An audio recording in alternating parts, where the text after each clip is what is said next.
Hey, Megan. Hey. How you doing? How's it going? I'm great. How are you? I'm getting over the crud. Not gonna lie. Feeling a little icky. Whoop, whoop. Got a little bit of the crud going on. What about you? I got the crud too. What happened? You got it at the same place as I did? Yeah, man. Midwest Horse Fair. Looky who I see. Are you ready? Are you ready? Yeah. Hi, guys. Hello. How are you? I'm great. How are you? You got the crowd at the Midwest Fort? Yeah. Winston's Yes, like, we did. Where's Megan? Where's Megan? Winston can Yes, can we hear did. you. Winnie, Uh-oh. Winston. Can you see him? Winnie, where are you? Come here. Say hi to Auntie Megan. Hey, buddy. I don't know if you can see him. Well, this is so exciting. You need to put Reese in the middle, Steffi. So Okay. I am so excited. Monkey in the middle. You two. Monkey in the middle. Reese in the middle. I'm so excited. Monkey in the middle. To meet. Hello, Good Miss stuff. Stephanie. Nice to meet you. Good to meet you. Sorry, I'm very nasally because I still kind of have damp hair. I had a girl walk out at lunchtime, you know, normal barn stuff. Normal trainer stuff. Normal trainer things. What did you have? My girl walked out. Do I look smarter with my glasses? No. I feel like I look stupider with mine, but only because of this. I know. Because I have the old lady. No, say less. I'm starting to get there. It's not good. I was instantly put there by eye surgery. Oh, what? Yeah. What happened? Cataracts. Yeah. My dad's retired, but he was a cataract surgeon. Oh, no way. He knew that, I think, Megan. No, I thought he was a dentist. That's why Lindsay is an eye nurse. Don't tell him that. I won't. That's right. Lindsay's an eye nurse. My sister's an eye nurse. That's awesome. Yep, I knew that. Oh my God. That's why. How funny. Well, I'm so excited you two are together. I just want to tell our subscribers a little bit about you before we start. So, everyone, this is Reese Koffler-Stanfield. She is my co-host with the Dressage radio show. Yay. And so my two get to meet. I'm so excited. She is a USDF diamond medalist. Big deal, people. She is also a USDF FEI certified instructor. And how many in the world are there, Reese? I think there's 7, 8, maybe. Yeah, not many. Yeah. That's not a good stat. We need way more, actually. We do need way more. And we need to get Megan in that group. Yeah. We're working on it. I know it's hard to find places to test. Which Reese is hosting a workshop this year in July, correct? Yes, in July. In July. She is also a part-time instructor at the University of Kentucky. Yeah. And awesome. Then she is an equine business consultant, which I want to talk about later in the show. And she is also the owner of Maplecrest Farm in Georgetown, Kentucky. The other things that are not included in her bio, all the volunteering, all the committees she's on, all the people she helps. She is a huge deal for a lot of people and moral support, but also our sport. Like, you do so much for us, Reese. We try. I try. Yeah, you do. I mean, you really do. So I'm so excited to have you come on. Tell us how you got started in horses. Give us a little background, and then let's talk shop. Let's talk shop. I love it. Well, so my mom, I apparently wanted to ride the time I came out. Like, I wanted to be on a horse. She said, like, when I was 2. Now, you know, I'm mid-40s now. So you remember the horses that had like the metal springs you would sit on? They're totally illegal now. Oh, yeah. Yeah. My mom said, she would just put me on there. Yeah. Yeah. And I would bounce. And she's like, you would be on there for hours. And she's like, I just would leave you there, I think. And she's you like, were getting ready for massage. Yeah. I was piaffing, I was doing my thing. So, so then I started, my mom actually could have been a professional rider. So I have to give her all the credit. My uncle is a horse trainer in Virginia. So he went the full-time trainer route. And my mom just was always an awesome support, as Megan can tell you. She was everywhere. She still is. Still owns horses. Hey. Yeah, Mama Kay. She's the best. And so I started riding. I started jumping. I'm terrible. I can't jump. I'm terrible, like really terrible. Not just like, oh, she's coachable, we can fix this. No, really horrible. I fell off a lot, and I was like, I don't want to jump. I don't like want to do this. And then my mom's like, oh, she was boarding in a barn close to our house at the time, and the trainer was doing dressage. And so I was like 10, and I was like, I want to do that. Whatever that is, I want to dance. And so my trainer, my mom started taking me there and at the Hunter Jumper Barn. I love the Hunter Jumper Barn. They have still stayed friends.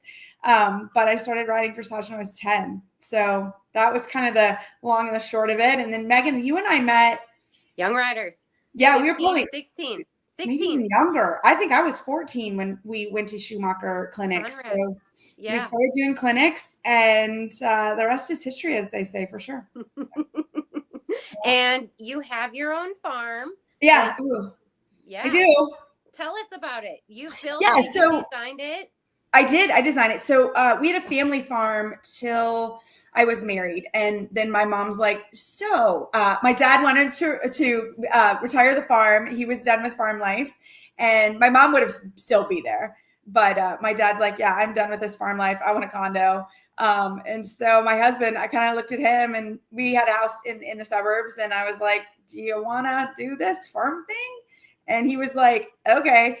My husband is not farmy at all. Like he said, I'll help fund it, and we'll live there. But he's like, I am not doing anything on the farm. And we've been here 15 years, and he's never done anything on the farm. Like he's a tech guy. He is not farmy. So I pretty much run it myself. I have a wonderful lady who helps me, Lori Bear. Got to give her a shout out. I couldn't do it without her because she is wonderful. She does all the gardens here. She does all the maintenance stuff and helps kind of direct people what to do, which is amazing. Cause that is not my strong point. I want to ride horses. I don't want to do farm stuff, which is a challenge. And so you got to figure that out. But I'm glad we've been here 15 years. We bought the property in 2006, I think. And it was just a farm, like just land and some fencing, which actually, as we all know, fencing is incredibly expensive and incredibly hard to maintain. Again, I try not to have to fix it, but sometimes I'm out there. I really try not to. But yeah, so I have 20 acres in Georgetown, Kentucky. So I'm about 15 minutes from the Kentucky Horse Park. I was born here in Kentucky, Lexington. I can like literally see the hospital where I was born. It's like straight out my window at night. I'm like, it's like 11 miles. I was like, I didn't go very far. So, but I was very lucky. I trained in Germany for 2 years. I have been all over the world training and teaching. And I do winter in Florida. And that has become a huge part of my business, which we can talk about. This winter, I was not sad to be gone. Me neither. Megan and I were always talking. She was just in California, and I was in Florida. You two are, just rub it in. So it's a challenge. I had to figure out what to do with my farm. I rented it for a couple winters because I have a nice indoor, but that became a challenge actually to rent it. And so now I actually close it. What were the challenges in renting out your farm? Just people don't take care of your things the way you want them to take care of them. Mm-hmm. Truly. I mean, they just don't. And it's so expensive to maintain stuff. Like just for example, if the horses go out in the field and it's wet and they tear up the fields, the amount of maintenance that I have to do to get the fields back up and running is more than the cost of the board. So that, and then just wear and tear on the property. So now my fields get rested for 4 months. I actually started a little hay business. I love that. Something we'll talk about. Megan knows, like I have a lot of side projects, which sometimes I think is a good idea. And other times I think, what am I doing? Yeah. Cause like, what is the limit? And it's probably different per person. Yeah. I mean, I think it's a little bit different. So a little bit too about my history is I actually have an MA in international commerce and diplomacy. Actually tariffs were my strong suit. Yeah. Yeah, that's actually what I specialized in, and special agriculture as well. So I was my undergrad is agriculture economics, which has really come into play for me as I've done a farm, because at the end of the day, this is a business and it's hard because we take care of animals and we love the people we're with. But I have had to make some changes in the last 5-6 years on how I run the business. And a little bit was just looking at the numbers. So like, for example, again, I have some friends in the agricultural community here and from my agricultural days. And, I reach out to them to help me with the fields for hay, because, that saves me about $15,000 a year. That's a lot of money. So when you start looking at like, okay, I do have some property. What is it going to be to run a hay business? And I do sell some. We made 1,000 bales last year and I sold a lot on my first cutting. I didn't price it correctly. I'm not going to lie. I underpriced it. I won't do that again this year. I'll price it a little differently. So I learned that. So it's kind of a learning curve in general, owning a farm, and the farm has kind of changed over time a little bit. And so I think that's part of it too, is as you run a farm. I know, Megan, your farm's changed. Also, we talk a lot about that. And I'm a firm believer, if you really need cool friends to talk, colleagues that you can bounce stuff off of, like, hey, have you done a hay business? Like, so I think that's really helpful. So does that help a little bit? Good. And go ahead, Steph. No, I was going to say the hay business is huge for where Megan and I are. It's become more and more. The city is expanding out and it's getting harder to find hay in our area. Mm-hmm. So I have an appreciation for that. Yeah. Well, I think I looked at that too. And I just looked at the price. So it used to be that there was a farm right down the street and I paid $250 a bale. And then, right. Yeah. I mean, like, again, this is where a lot of people got into trouble. I think in the last 5 years is, yes, we all remember when hay was $250 a bale. We all remember when there was labor that would come and, like, Megan and I and Stephanie, we don't know each other. We just met, but I know Megan and I mean, we would work for free and we would work our tails off and we would do it and do it and do it. And we're happy to do it. Like, oh my God, I get to ride. Yeah. Those days are over. Say goodbye. They do not exist anymore. So I think we as barn owners have been a little bit slow to adjust to the new environment. To raise our rates. Yeah. That's the biggest thing, is raising my rates. I'm really struggling with. Raising your rates. Especially now with, like, 100%. I have this fear of, like, okay, I need to raise my rates, but the tariffs, got to bring those up. And the cost of living has gone up. And I have dedicated, loyal customers that I don't want to rock the boat and I don't want to scare them away either. But then I also have to eat. Yeah. And you have to pay your bills. And I think probably every farm owner or anybody even owns a horse. Like, I think it's all of us as an industry have to understand, like, it has gotten more expensive and a lot of us didn't plan for it. And I will put my hand up. Like, I didn't plan for it. And, I used to have my barn full, like 16 stalls full, and like working students and all of that. And honestly, I have really limited it. I have gone to less horses. I had my new employee walk out today at lunch. And you know what? Because I only have a certain number of horses. Yeah, it made, okay, my hair is not as perfectly done as I wanted to be for my glam sesh today, but I have it that I can do it, or I can do it with limited help. And that's just a little bit where we are, unfortunately. Now, go ahead, Steph. I think you touched on a couple of things. Megan and I had a live stream, 2 months ago, maybe, we talking about that very topic. We talked about, for where Megan and I are, there's been so many barns that have closed. Yeah. People really reacted negatively when we were like, hey, costs are rising. Y'all got to be ready to pay more. And they're all like, oh, and I'm like, unless you can put one in your backyard, this is what you're going to have to deal with, because you hit it on the nail. You hit it on the nail. Yeah. It's more economical for you to just get rid of all the borders and close your barn and just have your own. Private. Yeah. Or have it extremely private. So like, people can complain all they want, but for where Megan and I are, the boarding facilities are closing right and left, and there's nowhere for people to go, and they can whine and cry all they want, but there's a reason these farms are closing. It is true. And, you know, the other thing is, and I'm a dressage coach. I also coach different disciplines too. So that's part of what I can do, because dressage can be eventers, show jumpers, Western dressage. I have some dressage working equitation that started to work in. And I'm like, I got to study up a little on working equitation, but it's all dressage. It's all what we teach. So I work a lot with those guys. And, you know, to be honest, it is more economical for me to teach than to keep horses.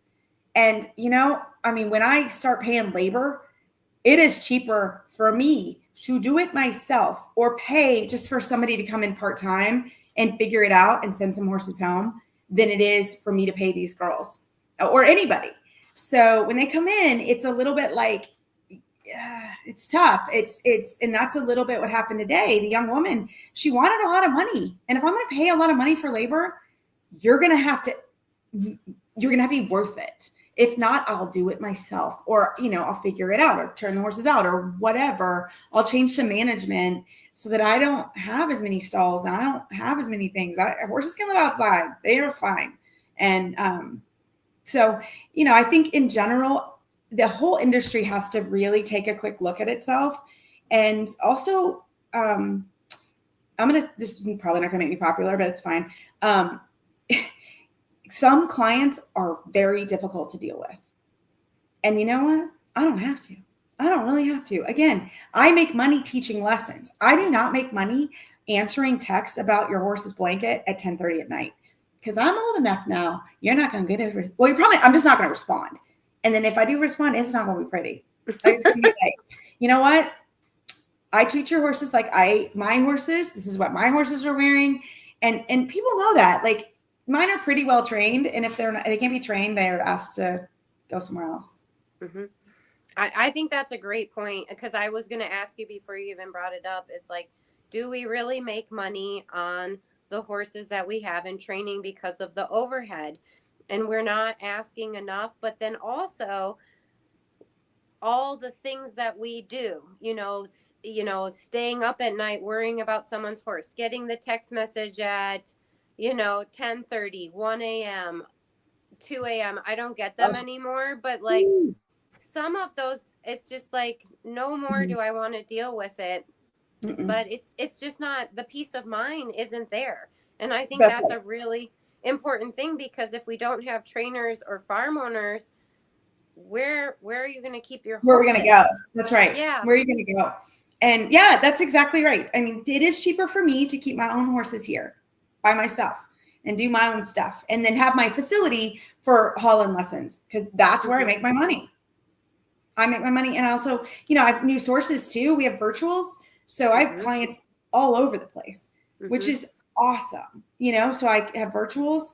And then, you kind of mentioned the business consulting. I started that because I really saw people needed some help. And basically, like, I have a great network. Megan's in my network of people I can call and say, hey, I need some help. But that's partly because we've been doing this a long time now. But I know young professionals, like, sometimes they don't have someone to talk to. And just somebody to, like, hey, can I bounce this idea off of you? Yeah, you're paying me for my time and my expertise, because I think it's really important, again, that people make money for the expertise they have. But, the people I've helped, I hope, and they've said and had great feedback that they've made some positive changes. Well, I wish I had a mentor like you when I started my business, because so first of all, you know what you're doing, but second of all, you'll give a little tough love, like, hey, is that really what you should be doing? Whereas when me being alone, starting my business, I was like, yeah, I'll put up with it. And then you begin these habits of like, oh, you go down that tunnel. And so I love that. And so can you talk more on the consulting business? Like, hey, how should people get a hold of you? How do you start? And then go from there. Yeah. So it's really it really has been individualized on who calls. So I've had actually some very big name trainers that have called me, and obviously it's all confidential, right? So, cause I'm going to ask some questions. I'm like, How much money do you make? You know, what are you putting in your retirement? Do you have a retirement? How are you doing that? I'm not a financial consultant. So there have been some people where I'm like, whoa, yeah, I don't love accounting. Like I'm not great at accounting, and myself, like I'm not good at that, but I have some really good people that can help you and that I'll funnel you to. But so basically, you can get a hold of me at Reese@horseradionetwork.com. That's the easy one. That's Megan and I's podcast, but it's a super easy way to get a hold of me. And basically I send you a welcome worksheet, and it's very low tech, and it's meant to be low tech. We meet on the phone. So you don't have to deal with Zoom. You don't have to do anything. It's really easy. You can be driving. I don't care. Just be safe. I've had some horse calls, tack walking calls. Fine. I don't care. But we're going to look at your business, and I'm going to ask you some questions. And what are your goals? You know, some people may be, I want to get to Florida to show internationally. How do I fundraise that? How did you syndicate your horses and make that work? How did you deal with your sponsor? How did you make that work? And then it may be like, how should I make the farm work? Like I had one lady, she was charging $150 for board. And I was like, I'm sorry, what? Yeah. I was like, oh, that hurts my soul like so much. And so we had to talk about that. I was like, honestly, I wouldn't get out of bed either. Literally for that. I just wouldn't. And she felt, yeah. So we had to talk through that. And we had to talk through just even what the fencing repaired, which was more than the board. So she was losing tons of money and was really in a financial hole, as you can see. So sometimes it's just having somebody just say, yeah, I know you're worried about raising prices, but you also are $3,000 a month in debt. Like this can't happen. So some of it is that. And so that was the worst case. And I hope I helped her. Like we got her to the point that she was at least breaking even. So I thought that was pretty good. I know that was great. She was at least breaking even and not like in debt. So it's really individualized, right? I had someone else who was starting a business that had to do with Breyer horses, and she wanted some advice on that, which was cool. Like I was like, I don't know anything about that, but let's talk about it. Let's talk through it, and let's see if we can get you to what your goal is. Some people are wanting to know how to start a side gig, because that's sort of like I'm kind of known for that. I just don't say no, I guess. I don't know. But when you do a bunch of side gigs, then they do start to add up, and it does help the income, right? Like that has allowed me to put some money in retirement. Not enough, right? I could put more, but some. About 60% of all horse trainers, and this was on a survey that Eliza Sidner did, over 60% do not pay themselves a salary and do not have retirement. And that is not a good statistic. That was 1,500 professionals that answered that survey. That's a scary statistic. Like that is not good. They have zero financial planning. And again, I'm not a financial planner, but like we're talking some basic numbers. Like let's get some money, but it's hard to put money away if you aren't making money. And that's really critical. You know, you have to make some choices. Like in Florida this year, I hired a great stall service, but I didn't have a groom, which there were days that were very long. However, I saved myself $20,000. Yeah, because I wasn't working for someone else. I was working and I kept the money myself. Now, were there some really long days? Yeah, there were, but that was my choice. I could have hired somebody, but I made a choice. So I came out financially significantly better than I would have coming out of Florida without that. Yeah. So I think that's one of the things we look at. So I don't want people to think that they're not truly. I'm happy to talk to you about anything. I'm happy to come on and talk to you for an hour about your clients. I'm happy to talk about your horses. I'm happy to talk about reaching goals and how you do it. So I guess the program has really turned into whatever the individual person needs. And business is business. Like it doesn't matter that your foundation is dressage. You'll work with a Western rider. You'll work with anyone. I think that's really what's important, because business is business. And it's all the same. basic numbers, and you also know the industry, and it doesn't matter if you're a Western rider. So I think that's really important to put out there. Yeah, that's right. Yeah, I'm happy to do any discipline. I've done some saddlebred riders. Oh, you know, again, it's all the same. In Kentucky, there's saddlebreds here. So, you know, I've some saddlebred people, you know, professionals have reached out to me, and that's great. I don't care. Again, feeding horses is the same. And really, you know, I'm going to ask the question of like, what's your actual board cost? Not just hay, grain, and shavings. Because I think that's what everybody thinks. But like, think about it. Everything from the laundry detergent has gone up. Laundry detergent, toilet paper that's in your bathroom, right? Tack cleaning stuff, just every single item has gone up. And when you start looking at your numbers at your barn, you need to actually look at those numbers too. Not at your mortgage, your electric, it's gone up, your water. I will go crazy. Like if the lights are on in the barn in the middle of the day, it hurts my soul. I'm like, well, and the other thing is our time should be put in there, like as the owner. I don't, and I'm guilty. I'll be the first one to admit. I'm guilty. You know, I can make the numbers work, but then I don't pay myself, right? So that's a huge no-no when I'm doing my projections, because every year I do projections. Every quarter I look at the projections, the actual numbers, and I'm like, whoa, what are you doing? You know, and then you're like, it's a slippery slope, because we're like, I can save some money, but really we should be. Why don't we do that? Like, what's wrong with us, Reese? Well, no, I mean, it's just the culture of the industry. Like it's not us. It's like, I'll make money when I sell that horse. Yeah. If you sell it, yeah, you may make money, but like at the end of the day, like, you know, Meg and I have sold some Grand Prix horses. If I really did the math, I probably got back the money that I put into that horse. Yeah. At the end of the day. Right. And also, for a good amount of money. They go lame. Right? The other thing is like, people are like, I'll sell the farm. Right. And I'm guilty of this, right? Like, I'm like, that's my retirement. Yes. I have a farm in Lexington, Kentucky. Right. So more than likely my farm will sell here. Right. Because of where I'm located close to the horse park. Like I'm in a good spot for farms. But again, my colleague, Eliza Sidner, who have done a lot of work with business stuff.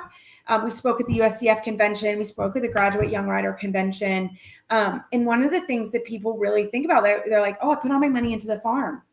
Well, there's a farm. Eliza lives in North Carolina, and like the farm where they put all this money in has been sold to development. They're going to knock it down anyways. They don't care about the $100,000 footing they put in.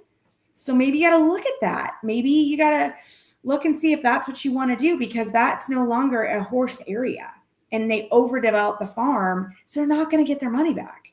So, well, and the other thing, I'll use myself as an example to help other people. Sure. So my farm, if you comp it, there's two farms that are similar. One has more acreage. Actually, I think they both have more acreage. They sold for what? 1.3, right, Steph? Both of them are in the 1.3 area. I'm sorry. Yeah. I think you need like at least a minimum of 2 million to retire, right? Yeah. So there you go. You don't even have it yet. I don't have it. And then you think of, okay, all that sweat equity, how many millions have I actually put into the property? Does it look like a pristine farm from Florida? Probably not. But think about all like 25 years. How many millions are honestly in this farm? It's a bad investment. It's a terrible. Horses are a terrible investment. They really are. I mean, even when you look at them as an investment, and I think that's part of what you really have to look at, right? You really have to look and make some hard decisions sometimes. Like my sister is selling her farm, very similar to what we're talking about, right? She's like, she works a full-time job. She has 2 active kiddos. They're now 14 and 11. So she's starting to need to be really present. And she's like, this farm, for me to make it break even, make money, I have to do all the labor. And she's like, I'm tired of the labor. And I'm like, I get it, girl. I get it. So, so one of the things that she's doing is she's selling the property, and she's a wonderful 17-year-old horse, right? that I know she would have kept if she had the farm easily. It's a great horse. But here's the deal. He's 17. If she's going to get any money out of this horse, it is now. It's not later. So she has to, we talked about it. And I was like, you know what? In 3 or 4 years, when you're kind of not done momming, but everybody's driving and she'll have some time, then that horse is also, he's too old for her at that point. So, she does need to sell him. And I do hope she puts the money away so that she can get another horse. Or, she also has a sister that owns a farm and I need the help and need riders. So I'm like, come, what do you want to ride? Like, pick one. What color? You like a gray one? I got one. So I think it's really looking at all of those things and being realistic and really thinking about it. So then it goes back to not just the barn owner. When I see on the Lexington, Equine, I want an indoor and outdoor for $750 a month. I'm surprised people even answer because I don't know how they do it. I'd love to know it. I'm like, if you can get your costs down, and I think that's not necessarily good for the industry either. Like, I am sorry, horses are expensive. And, or this is one thing we talk, Eliza and I do as well in the business consulting stuff, offer to take some shifts, some labor shifts. If somebody comes in and is like, okay, I can pay $750, but I'll work Sundays. Done, bring it. A consistent worker. Oh my God. It's like, oh, my heart. Or like, hey, I'm having trouble finding someone. Hey, I'll come and help. Say less. Great. You'll take a shift. Awesome. So I think that there's some of like, everybody in the industry needs to be sensitive to the fact that this is expensive and not going down. Sorry. Again, I'm sorry, everybody, if I'm not popular.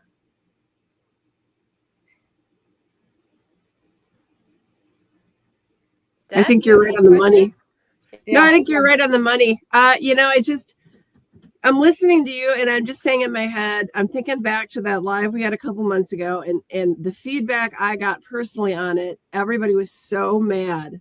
Oh, yeah. And it's because they're realizing, but they haven't admitted it to themselves, that they themselves can no longer afford the horse they own and they want their barn owner to subsidize it for them. Well, this is a big hurdle. Yes, it's a big hurdle for our industry. And here's the thing, barn owners have been subsidizing people. Like, that is it. And it's the same with training horses. Like, if you come here and you're like, oh my God, that is so much money. And I'm like, I'm actually losing money. Like, okay, I have a consistent pay, something that's coming in consistent. But at the end of the day, I'm going to lose money because I could actually put another horse in that's a lesson horse or even drive down the street and teach 2 or 3 lessons in that spot. So, and I'm not having to feed it. I'm not having to take care of it. I'm not having to do anything. So there is a level of, people are going to have to kind of,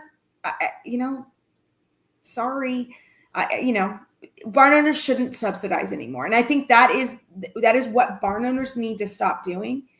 And I do think the exercise of an open spreadsheet of the actual costs of the horses, because I happened to be in a car. I was driving back. We were coming from convention and I was in a car with some ladies and I overheard them talking about how their barn owners had raised their cost. Mm. And I heard one lady was like, well, my horse doesn't eat anything. And I wanted to I was very quiet. Megan would have been so proud of me. I was like, don't do it. Don't do it. But I wanted to do it. Yeah, I was like, okay, grain, congratulations. Doesn't need as much hay. Great. But you know what? My electric bill is the same. My insurance has gone up 23%. So my insurance has gone up, right? My labor cost has gone up and it's gone up and they're not reliable. So I have to then deal with that.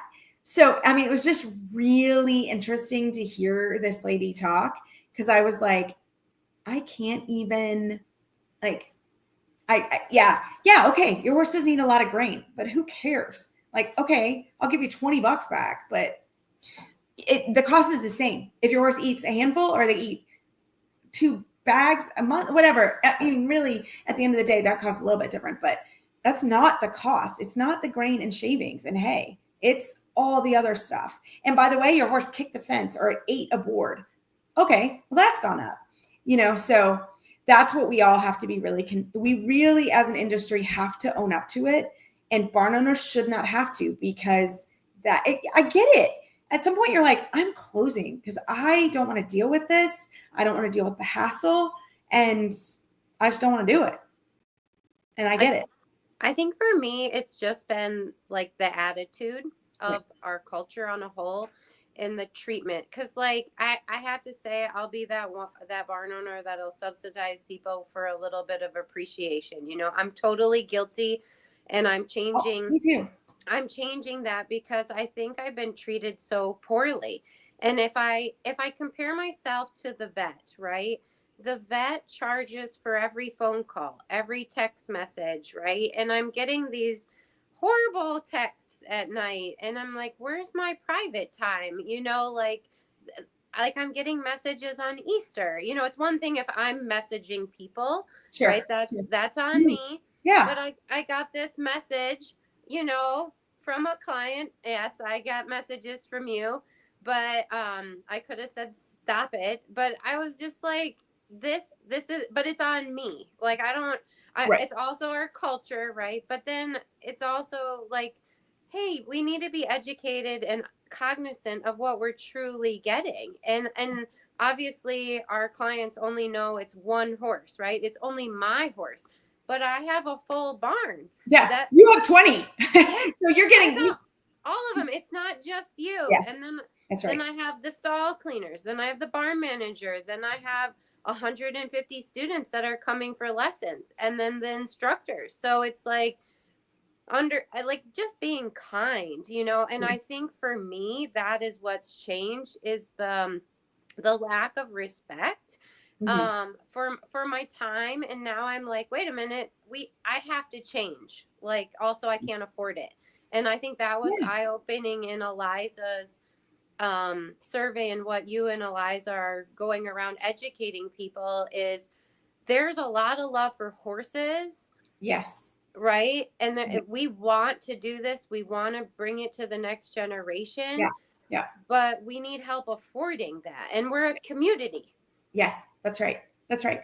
We're a community, and we have to work together. Like that's part of this, right? And things may change. Like, and that's one of the things when it comes to keeping boarding profitable, right? At the end of the day, it's cheaper to keep horses outside. Yeah. Horses can live outside. I mean, we're dressage people. So, you go into a dressage horse's stall and they're bedded through their eyeballs and, all that stuff. And at the end of the day, right, they can be kept differently.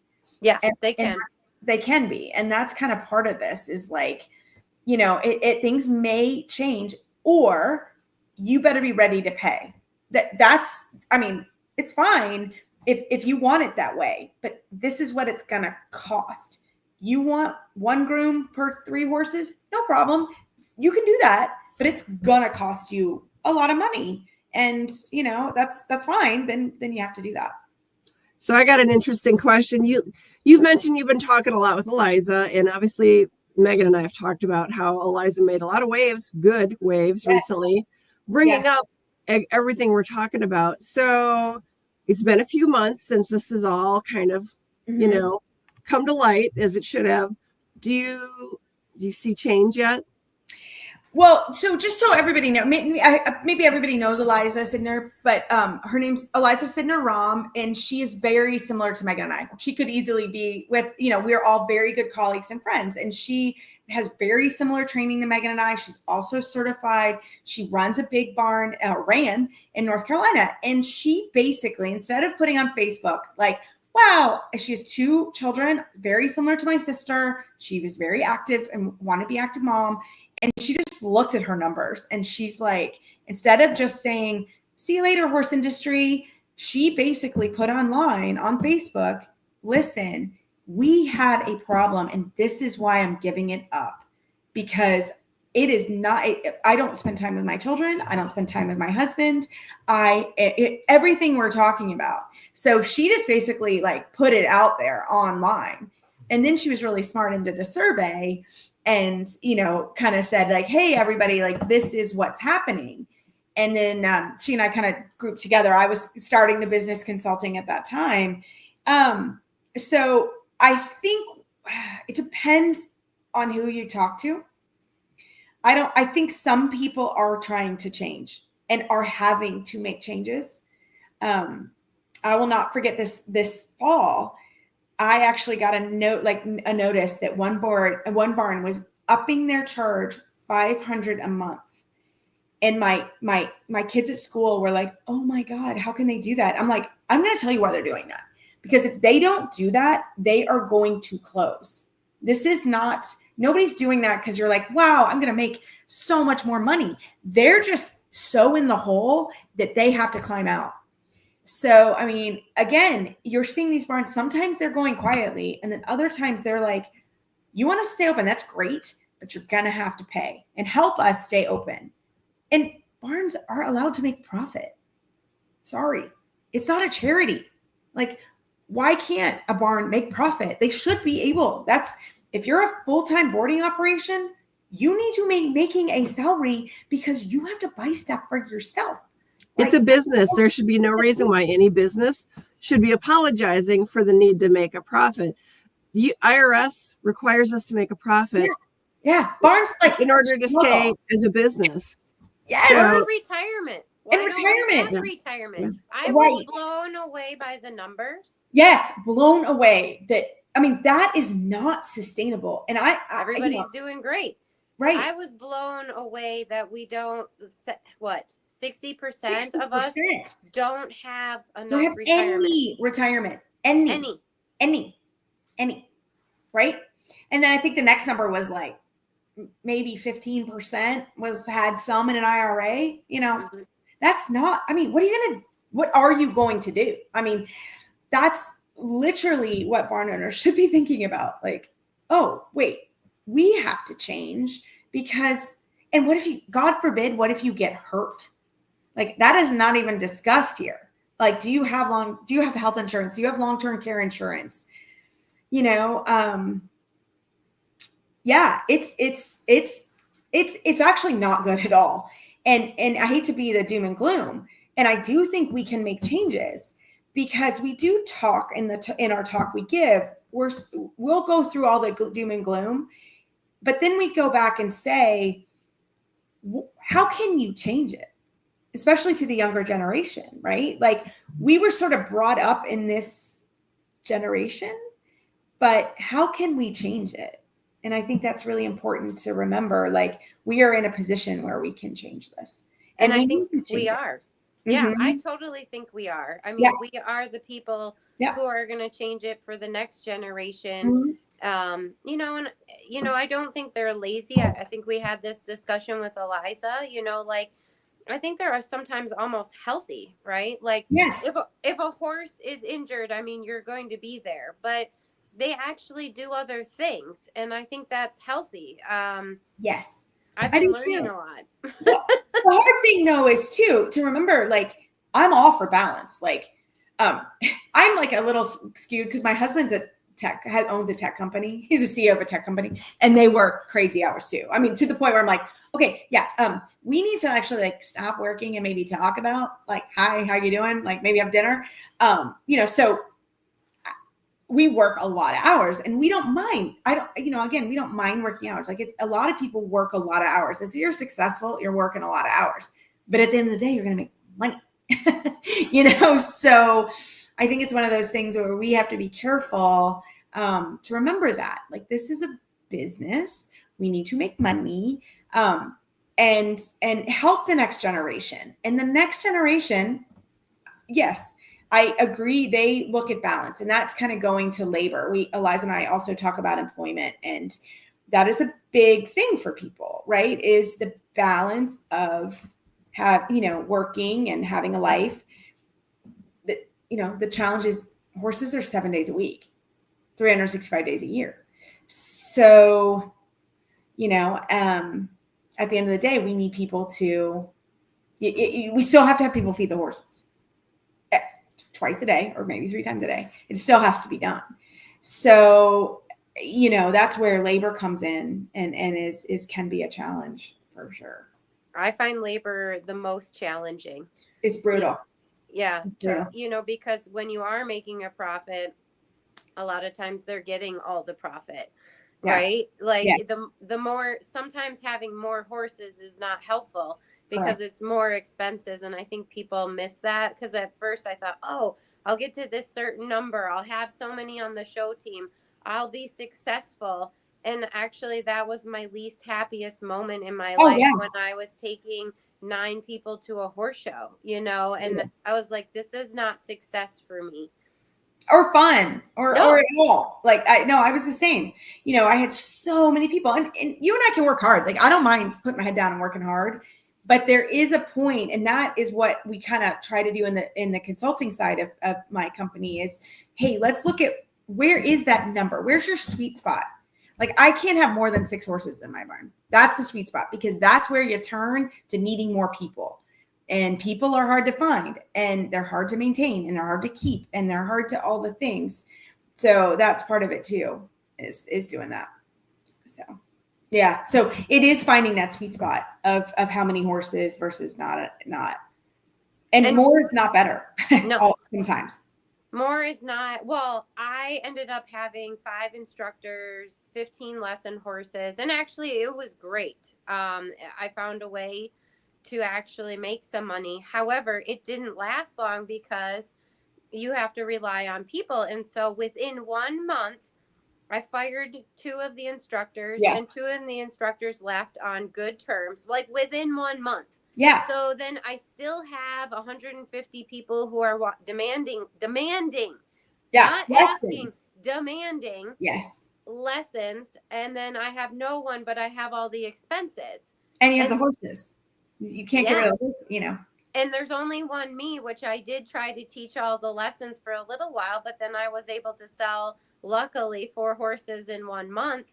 But like, you get to such a big point and you're thinking, oh, this is success. But when the cards fall, because they always do, there's always going to be something happening. It's really bad. It was really bad. So, and finding that, what I love too, maybe you can talk on, is how you keep recreating yourself, right? Like the Reese is always there, but I think you know how to pivot. Well, yeah, I'd like to say it was like calculated in the beginning. It wasn't. I'm not going to lie. It wasn't calculated in the beginning. Now I'm aware that I do it. And so I'm like, oh, that's something wrong with me or something. But I also just don't say no to opportunities. And I think that's interesting. That could also come from the fact of, like, you know, school. I'm a big proponent of schooling. I'm going to put this on tape. This is going to be in trouble. Not necessarily a horse degree. I like business degrees. I mean, my degree is not an equine. It's agriculture economics, which has part of equine. I mean, I could technically run a chicken farm if I had to. You know, it's very similar in a lot of ways, right? Animals are animals. But I think part of it is that I've been asked to do some things, and there was some risk. Like, for example, our podcast that Megan and I do together. I think I'm going on 14 years.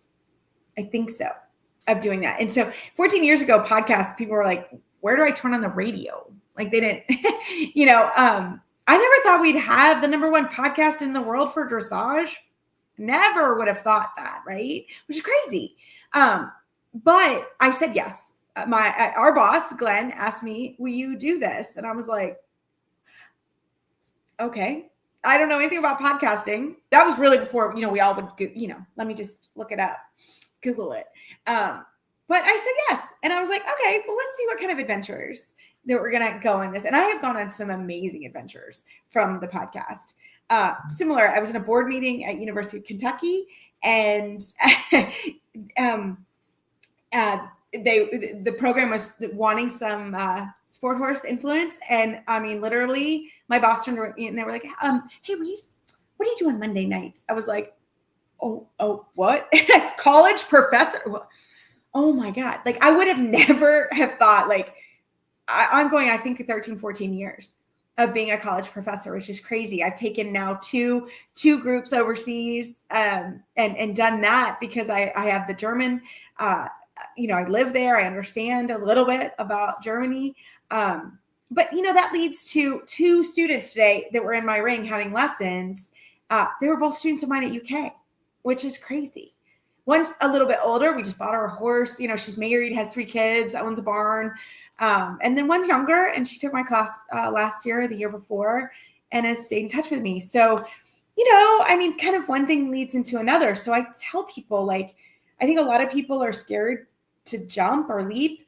Like I called Megan. I was like, our longtime friend passed away on the podcast, and I needed help. I needed a friend. And I was like, hey, Megan, what you doing on Monday night? Well, it was Thursday at the time, but it's Monday now. What are you doing on Monday nights? And she was like, I was like, yeah, let's try it. She's like, I'll try it. I was like, I love that spirit.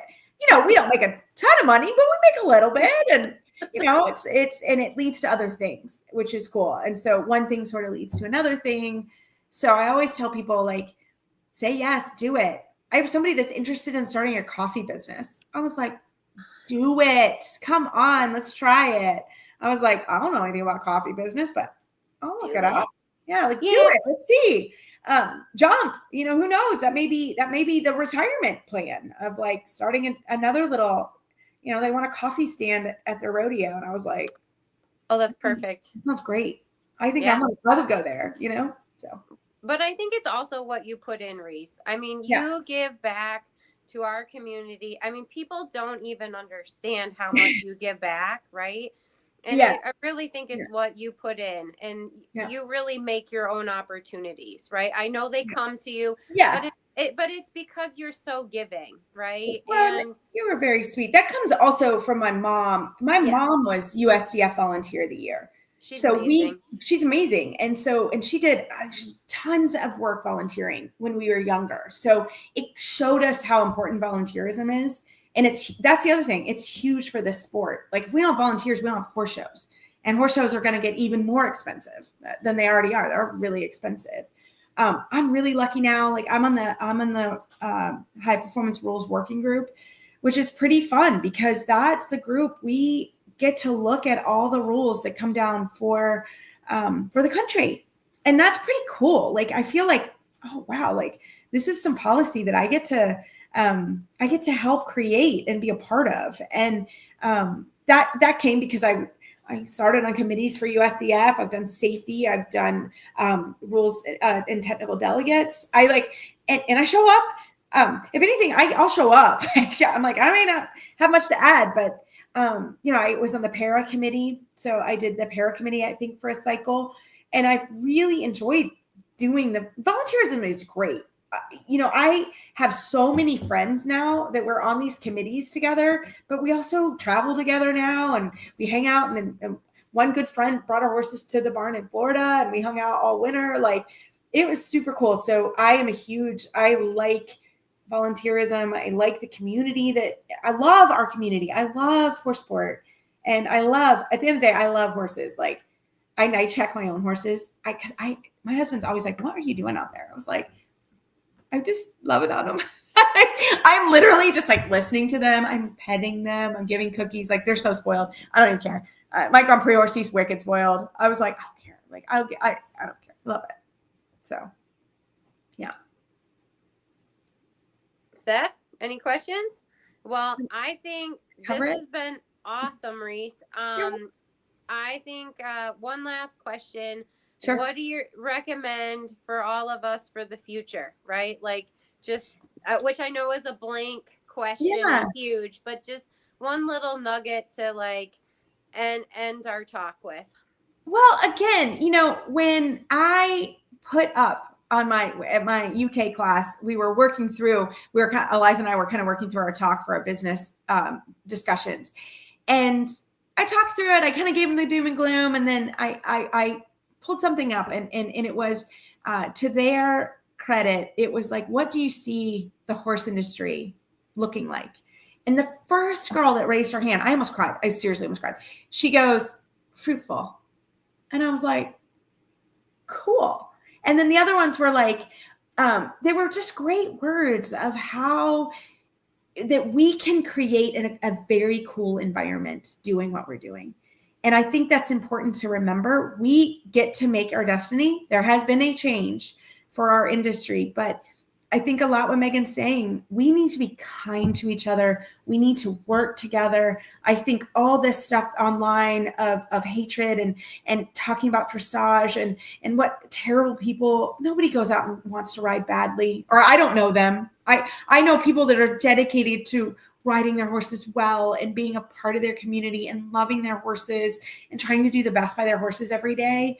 And I think that's what we have to remember. Like, seeing the little girl, I am still the little girl on the pony. Like, I just get to sit on my horse. I have a new one and I'm getting to know him. And I'm like, I like you. You're a cool dude. Like, I like hanging out with you.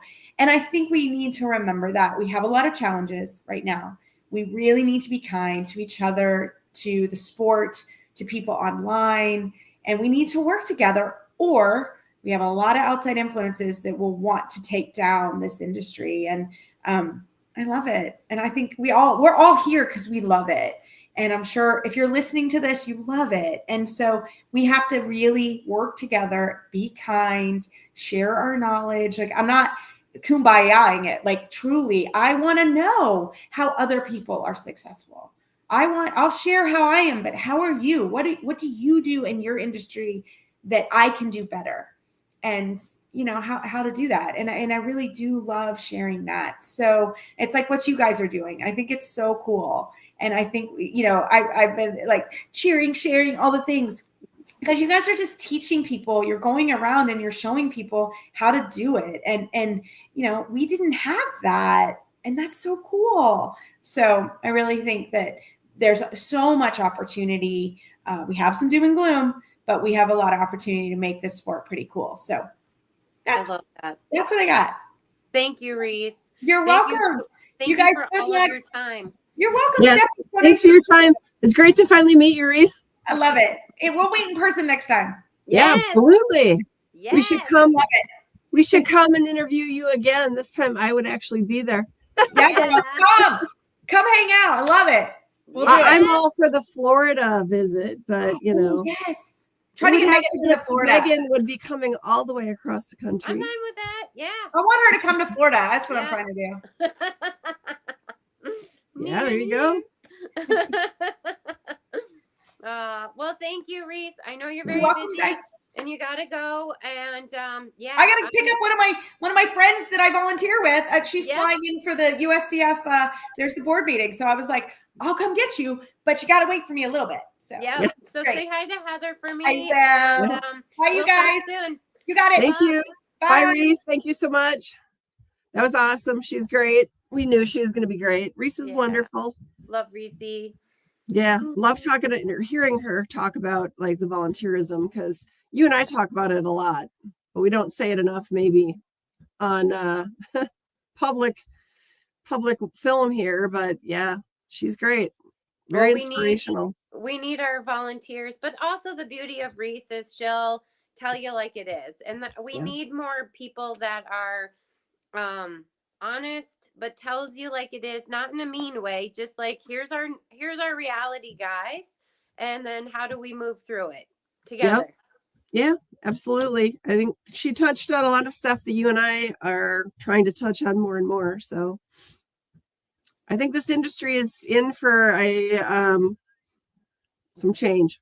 Yeah, but I think it's healthy, because like I said, my life has not been healthy. Like I love horses, just like she said, totally focused, totally narrow-minded. And now my life has changed with AV in it. So I got to think about someone else. Also, I'm getting older, which helps. But, but sharing that, and I think all of the change is positive. It's just a little rough right now. Agreed. I'd say that. Ditto for me. So, well, this is great. Thank you everybody for watching. We really appreciate it. Of course, this is available for anybody to rewatch here on YouTube. So please make sure you're subscribed. The live stream, or the live stream chat, I should say, won't be available. For some reason that doesn't pull through, but please do leave a comment down below in the comments on the video. We appreciate it. And Megan, you'll give me Reese's information. We'll get that down below in the description if it isn't already probably there, but we'll make sure it is. Right? Yep. And then last, we have another live stream on Wednesday. with Kristen Becker. So we'll get to learn how to put together a freestyle. I'm That's pretty exciting. excited about that. Yeah, if you guys love horses and you love music, you're going to want to watch that one. What time again? 7 o'clock Central, correct? Yeah, 7 o'clock. Yep. So make sure you guys set a reminder. You can click the notification bell on the, I call it the placeholder on YouTube for it. So make sure you're remembering to come watch it. So yeah, that's exciting. I'm looking forward to it. Me too. So anything else? You doing good? Other than we both are trying to overcome a little horse fair cold. Yeah, doing good. And we've been doing a lot of planning. You've been working really hard getting videos up. So how far out are we scheduled till now? We're in August, and it's going to very quickly go by, and then we're going to be in September real fast. And we're scheduling some barn visits. Yeah. And we're scheduling May live streams. Yep. So that should be super exciting.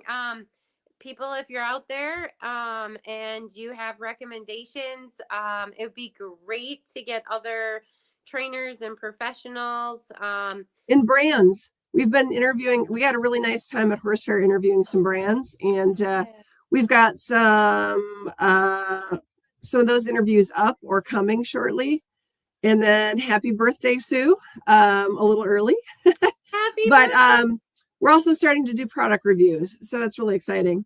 I love product reviews. So anyone who wants to give us their product, happy to review it. Reach out. Super excited. Yeah. Yep. Absolutely. We'd love to do that. We've got a couple things coming up. So cool. Well, I think we're good to go, right, Miss Megan? Yes, we are. Wrap it up a little over an hour. Thanks, everybody.